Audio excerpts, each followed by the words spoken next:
April 1, 1865. While General George Pickett was enjoying roasted fish 3 miles away, his defensive line was collapsing.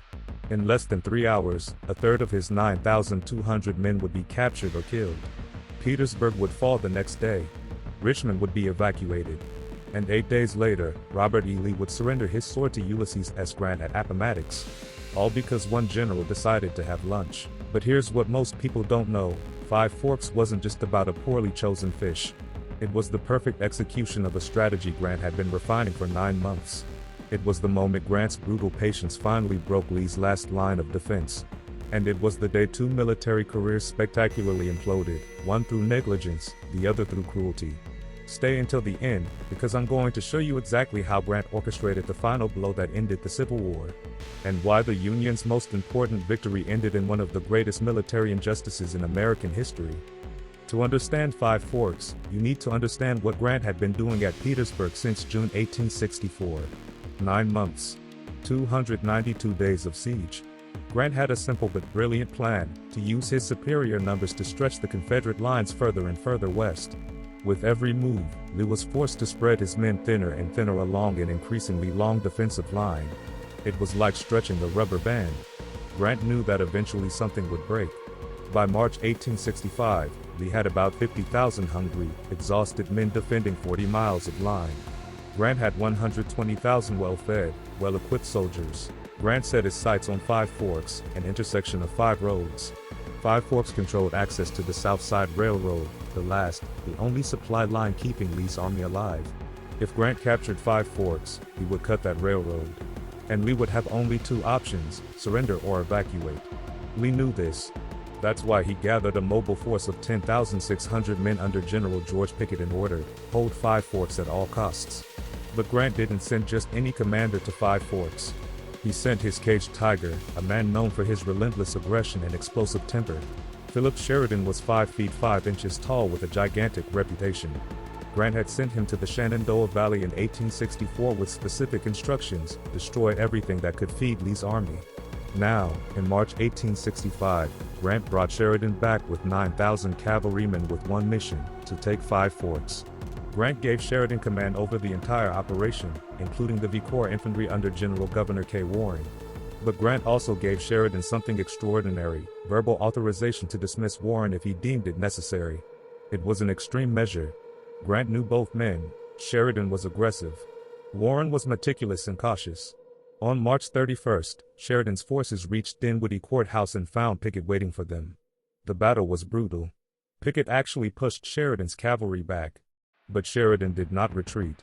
He sent an urgent message to Grant, they are cut off from Lee's army. Not a man should be allowed to return. Grant ordered Warren to march his V Corps, 12,000 infantrymen, to join Sheridan overnight.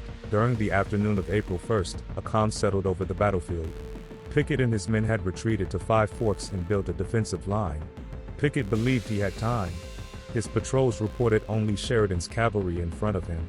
He did not know that Warren and 12,000 infantrymen were approaching. At 2 p.m., General Thomas Rosser invited Pickett and General Fitzhugh Lee to a shad bake, a Virginia tradition celebrating spring by roasting fish caught in the Nottoway River.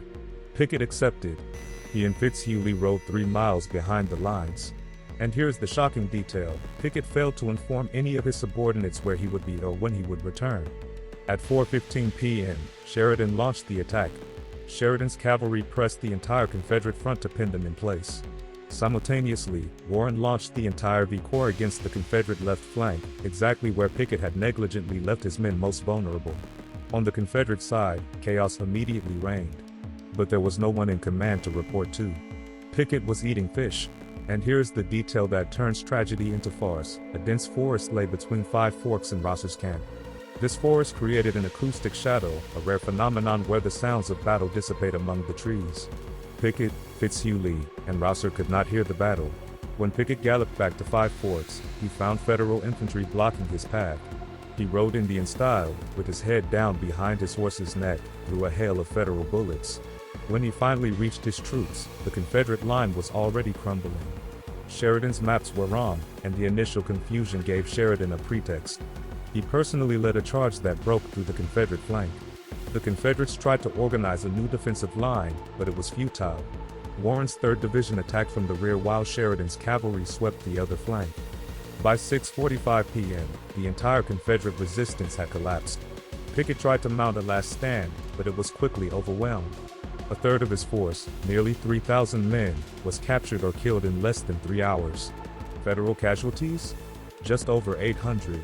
And Pickett, the man who had led the famous Pickett's charge at Gettysburg, watched his division disintegrate because he chose to eat fish instead of commanding his troops.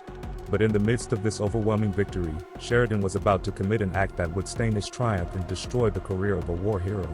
As the battle ended, Sheridan could not find Warren. He did not know that Warren was personally redirecting one of his divisions to cut off the main Confederate retreat route. Warren had even personally led some of the final assaults, grabbing the V Corps flag and shouting, "Now, boys, follow me, this will be the last fight of the war." Warren had fought brilliantly. The victory at Five Forks was as much his as it was Sheridan's. But Sheridan was furious. He blamed Warren for everything. At 7 p.m., a Sheridan officer found Warren and handed him an order. Major General Warren, commanding V Corps, is relieved from duty and must report immediately to Lieutenant General Grant. Warren was stunned.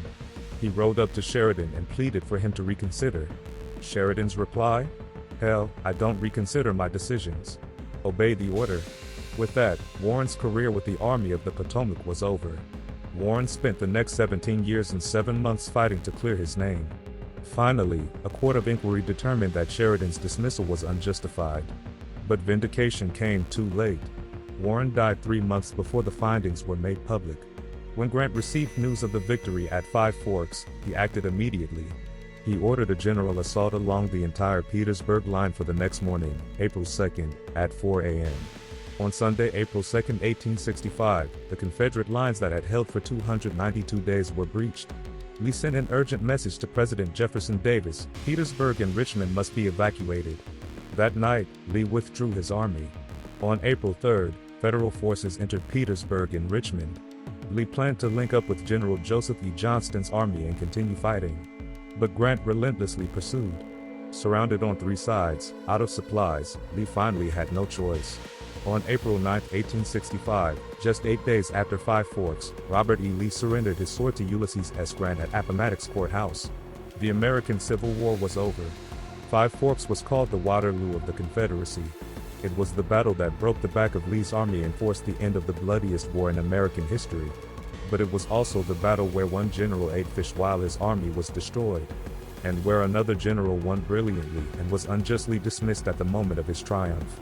If this story fascinated you, leave a like and tell me in the comments, which decisive Civil War battle do you want me to investigate next? And if you haven't subscribed yet, click that button because our next episode reveals something even more impressive: how Lincoln almost lost the 1864 re-election, and how Sherman saved his presidency with a single battle. You can't miss it.